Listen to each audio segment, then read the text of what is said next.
Chips खा के road पे पैकेट नहीं फेंक सकते, तो लोगों ने पैकेट खा के रोड पे चिप्स फेंकना चालू कर दिया। और इंदौर क्लीनेस्ट ये पता किसने लगाया, क्योंकि ऐसे तो किसी के दिमाग में नहीं आ सकता कि इंदौर में कूड़ा कितना होगा। तो अगर अभी तक तुम्हें समझ नहीं आया तो मैं इंदौर से हूँ। हाँ, ऐसे फालतू में तो किसी को शौक होगा नहीं कि चलो यार इंदौर की बेइज्जती करते हैं, और सिर्फ इंदौर की करेंगे। मन्नू, इस बार अहमदाबाद को बीच में मत लाना। इंदौर में कोई कुछ करता ही नहीं कि भाई गंदा हो जाएगा। वहाँ पे सब लोग सुबह उठ के ताला लगा देते हैं और दूसरी सिटीज चले जाते हैं कचरा करने। तुम अभी जाके देखोगे इंदौर पे ताला लगा हुआ रहेगा। यहाँ तुम किसी का गला काट दो, कोई दिक्कत नहीं, लेकिन काटने के बाद उसे गीले कचरे और सूखे कचरे में ध्यान से डालना।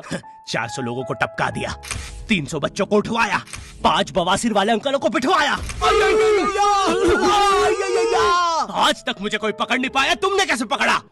वो आपने ये गीला कचरा सूखे रहने दीजिए, मैं देख लूंगा। तो मैं इंदौर के एक पास वाले गांव खिड़किया में रहता हूँ। खिड़किया इतना छोटा गांव है, वहाँ एक वाईफाई नेटवर्क में पूरा गांव कवर हो जाता है। इनफैक्ट खिड़किया नाम भी उस वाईफाई नेटवर्क का ही था, तो गांव वालों ने सोचा यही रख लेते हैं। तो अभी खुद का चला लॉ हो गया मेरे गांव का नाम। किसी ने वो वाईफाई हैक कर लिया है। इतना छोटा गाँव है, तुम नॉर्मली भी चलोगे तो ऐसा लगेगा कि 80 की स्पीड पे जा रहे हो। चीजें इतनी तेज साइड से निकलती है। भाई यहाँ इंसानों के लिए स्पीड ब्रेकर्स लगे, और भगते समय तो हेलमेट पहनना पड़ता है। मेरे गाँव में लौंडे लड़के बोलते अपनी लोकेशन भेज, फिर उन्हें पता चलता है वो ऑलरेडी लोकेशन पर ही है। यहाँ जितने लोग हैं उससे ज्यादा तो दिल्ली में लड़कियों के मेल बेस्ट फ्रेंड्स होते हैं। इतना खाली गांव है, लोग अपनी ही गुंजी हुई आवाज से बात कर रहे होते हैं। भाई मेरा गांव मैन वर्सेस वाइल्ड के एक एपिसोड तक में है। दोस्तों, मुझे नहीं पता मैं ये कहाँ आके फंस चुका हूँ। मुझे तो ये भी नहीं लगता कि मैं यहाँ से जिंदा वापस जा पाऊंगा। यहाँ तो अपना मुंह भी चैन से नहीं पीने देते लोग, वो भी आकर छीन लेते हैं। मेरे गाँव में हर जगह बेटी पढ़ाओ बेटी बचाओ लिखा है, जो कि बेटियों से लिखवाया उनके स्कूल छुड़वा के। इतने अंगूठा छाप लोग पढ़ लिखने के बाद भी पेन से अंगूठा बनाते हैं। हाँ, पेन से फिंगरप्रिंट बनाने की कोशिश करते हैं। इनके सामने लड़की भी घोड़ी बनेगी तो उसे भी चराने ले जाएंगे। इतने गवार मेट्रो की पटरी पे हक देते हैं। भाई मेरे गांव में जब अंग्रेज थे तब गुलामी भी वही करते थे, क्योंकि तुम ये गांव वालों से कुछ नहीं करवा सकते। यहाँ 3-3 दिन तक बिजली नहीं आती है, लेकिन फिर भी कोई खंबे से चिपक के मर जाता है। अरे ऐसी जिंदगी से तो बिनों पे ट्रेड कर लो। और नहीं आता का क्या मतलब है? पहले यहाँ पे एक 10th क्लास की कोचिंग थी, और भाई ये कोचिंग पूरी प्रॉपर थी। वो तुम्हारे मोहल्ले की ट्यूशन जैसी नहीं, जहाँ वो बालों में टावल बांधकर निक्कर स्लीपर में एक दीदी तुम्हें पढ़ाती थी। वो दीदी के घर पे इतने सारे बच्चे आते थे पढ़ने, दीदी को पता ही नहीं कौन क्या है। दीदी छोड़ो, बच्चों को नहीं पता टीचर कौन है। एक बच्चा पढ़ाई में अच्छा है, सब लोग उसको ही टीचर समझ रहे हैं। वो बच्चे ने अपनी अलग कोचिंग खोल रखी है बीच में, वो नए नए टीचर्स लेके आ रहा है। स्टूडेंट्स, ये है मिस्टर अब्राहम जी, अब से आपको केमिस्ट्री यही पढ़ाएंगे। वो दीदी के घर में दीदी से ज्यादा सक्सेसफुल हो गया है। दीदी अभी भी एक कमरे में है, उसने दूसरे कमरे में बिल्डिंग बना दी है। इतने छोटे छोटे बच्चे कोचिंग जाते हैं आजकल, और वो बेचारे आज और कल ही जा पाते हैं, क्योंकि परसों तो उन्हें कोई ओमनी वैन में पकड़ के ले जाता है। इतना कंपटीशन आ गया है, बच्चे 6वीं 7वीं छोड़ के यूपीएससी प्रिपरेशन कर रहे हैं, और वो फिर भी फेल हो जा रहे हैं। हाँ, क्योंकि यूपीएससी वाले उधर 6वीं 7वीं के क्वेश्चन पूछ रहे हैं। एक क्वेश्चन था यूपीएससी का कि तुम कितनी बार 100 में से 10 माइनस कर सकते हो, और आंसर है 1 बार, क्योंकि फिर तुम 90 में से 10 माइनस कर रहे हो। ये एग्जाम से आईपीएस पुलिस ऑफिसर बनते हैं। अब समझ में आ रहा है देश में इतना क्राइम क्यों है। आधा क्राइम तो आईपीएस वाले ही कर रहे हैं एग्जाम वालों को मार के, कि सालों 17-17 घंटे पढ़ा के ये पूछ रहे हो। तो मेरे गाँव में जो कोचिंग थी, भाई उसका सर 10th पढ़ा के सन की हो गया था, क्योंकि भाई उसकी जिंदगी 10th के लूप में फंसी हुई है। उसकी 10th खत्म होते ही फिर चालू हो जाती है। बच्चों के मम्मी पापा उन्हें 10th के बाद कंप्यूटर गिफ्ट करते,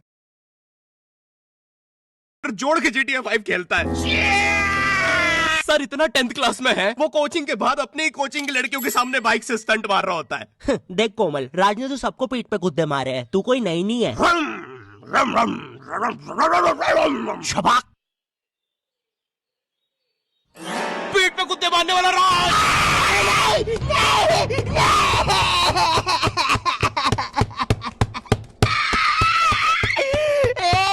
मेरी कोचिंग के बाहर हर साल एक बड़ा सा बैनर लगता था, उस पे जिस बच्चे के 90% बनते हैं उसकी बड़ी सी फोटो लगती है, और जिसके 60% बने हैं वो बड़ी सी फोटो लगा रहा होता था। वो 60% वाले बच्चे की इतनी सी फोटो आती है कोने में, वो भी खिल्ली से कूटी हुई। हाँ, बैनर के बाकी कोनों को ग्लू से चिपकाया है, बस इसकी फोटो पे खूंटा ठोक रखा है। और हर कोचिंग में ना एक पैटर्न जरूर होता है कि आगे वाले बच्चे का तो कंफर्म है, वो तो टॉप करेगा ही करेगा। उसकी तो हाथों की रकीलों तक में 96% बना है। मुझे दिखाया उसने, मैं डर गया, बाद में ट्यूमर निकला वो।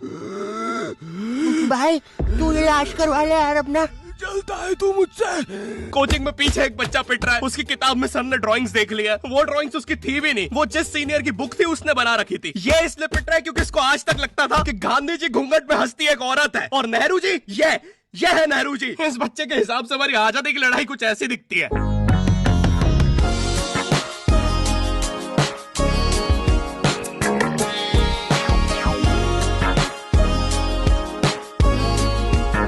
फिर आते हैं हमारे बोर्ड एग्जाम्स। बोर्ड एग्जाम्स मिलते हैं हमें डिफरेंट सेंटर। प्राइवेट स्कूल के बच्चे जाते हैं गवर्नमेंट स्कूल में और गवर्नमेंट स्कूल के बच्चे जाते हैं प्राइवेट स्कूल में।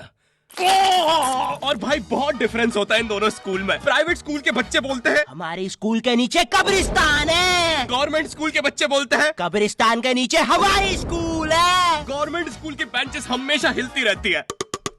वहाँ के बच्चों के बूढ़े का बैलेंस ही वही हो चुका है। उनको तुम नॉर्मल बेंच पे बिठाओ वो उस पे भी हिलता रहता है।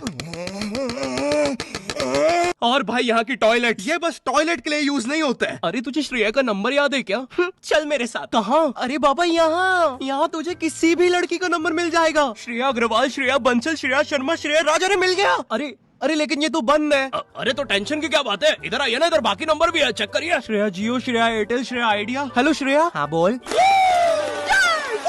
और बोर्ड एग्जाम से वो एक सरप्राइज इन्विजिलेटर चेकिंग होती है ना, जिसमें एक टीचर्स का ग्रुप बीच एग्जाम में रैंडमली आके तुम्हारी चेकिंग करने लग जाता है। एकदम से 5 लोग मिलिट्री की तरह अंदर घुसते हैं, पूरी क्लास में स्मोक कर दिया। एक तो अंडर कवर बच्चा बन के ही बैठा था पीछे। मैं यहाँ 15 मिनट से उससे ही क्वेश्चन पूछ रहा हूँ। मेरा ना इनसे बस एक क्वेश्चन है, भाई आराम से भी आ जाओगे तो क्या दिक्कत है? तुम्हें चीटिंग ही पकड़ दी है ना, अंदर दाऊद थोड़ी ना बैठा है। इतना सीरियस चेकिंग कर रहे हैं, जेब चेक कर रहे हैं, जूते उतरवा रहे हैं, कुत्ता लाके ड्रग टेस्ट से चालू कर दिया। और गवर्नमेंट स्कूल के बच्चे इतने हरामी, वो लोग भी चीटिंग में नहीं ड्रग टेस्ट में फंस रहे हैं। कुछ भी हुए जा रहा है, पीछे दाऊद मिल गया है उनको। हाँ वो 10th क्लास ओपन से कोई भी करने आ जाता है। करनी होगी दाऊद को 10th, मुझे क्या पता, अनपढ़ गैंगस्टर अच्छा लगेगा क्या? और बोर्ड्स के रिजल्ट के टाइम पे हमेशा एक गरीब बच्चा न्यूज पे छाया रहता है, हाँ जिसने स्ट्रीट लाइट के नीचे पड़ के फिर से टॉप कर दिया है। एक तो साले ये गरीब बच्चों का ना अलग कंपटीशन चल रहा है। ये साले हर साल गरीबी में टॉप करने का नया रिकॉर्ड बनाते जा रहे हैं। इस बच्चे ने स्ट्रीट लाइट के नीचे पड़ के टॉप कर दिया है, इस बच्चे ने तो पत्थर की चिंगारी में पड़ के टॉप कर दिया है, जब बिजली चमकी थी तब जल्दी से पड़ के टॉप कर दिया है, जुगनों की जगमगाती जुगनी में टॉप कर दिया है, गरीब की आंखों में आई उम्मीद की रोशनी में टॉप कर दिया है। अरे भाई जब इतने गरीब हो तो एग्जाम का फॉर्म भरने के पैसे कहाँ से आ रहे हैं?